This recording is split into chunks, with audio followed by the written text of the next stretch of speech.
So when I come around 7 o'clock, I found that different cars, boys were drinking, they carried a chassis, they were drinking everywhere, smoking. So they now asked us to join them. We said, no, we have not seen their face before. We are waiting for our team.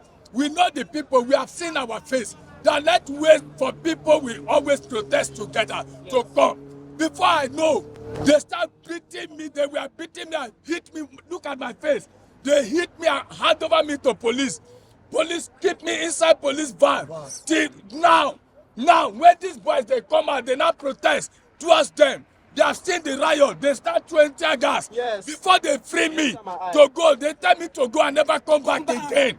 Mr. President has not addressed us. Let him tell us that fuel is 200 and see whether this protest will continue. We will not stop this protest. We will not stop it. We are hungry. A hungry man is an angry man. Yes. Mr. President, we have respect you enough. Yes. We are all from Nigeria. Yes. We are not from Niger. We are not from America here. We are from Nigerians.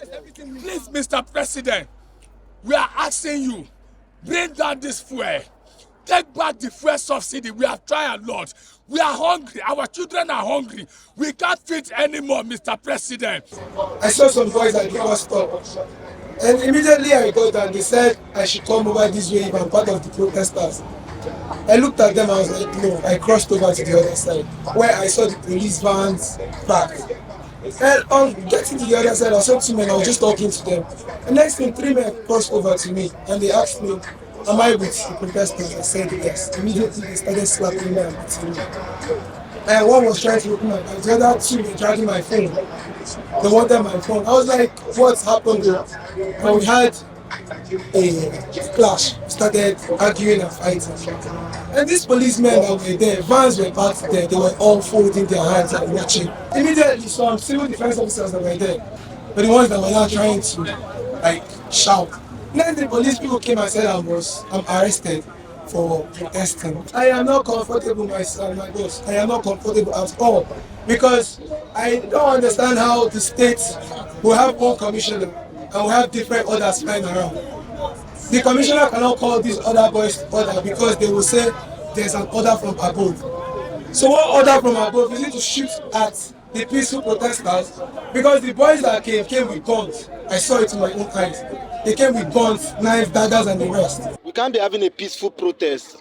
As at yesterday, the Commissioner of Police of Rivers State said we can gather at Pleasure Park and Abali Park, right? It was in the news. So we don't know, we are not aware. We are not aware of those boys who came there as early as 6 a.m. to harass people who are not holding guns, who are not holding sticks, to harass them, collect their phones. Not Cameroonians, we are not Kenyans, we are citizens of this country. We've come with our demands for you to do something, and till now you're not doing. This is day 6 peacefully, and today we don't know where they send them from. Some of them are claiming it's order from above. Some of them are saying it's power from above. We don't want to know. Please, Mr. President, call them to order.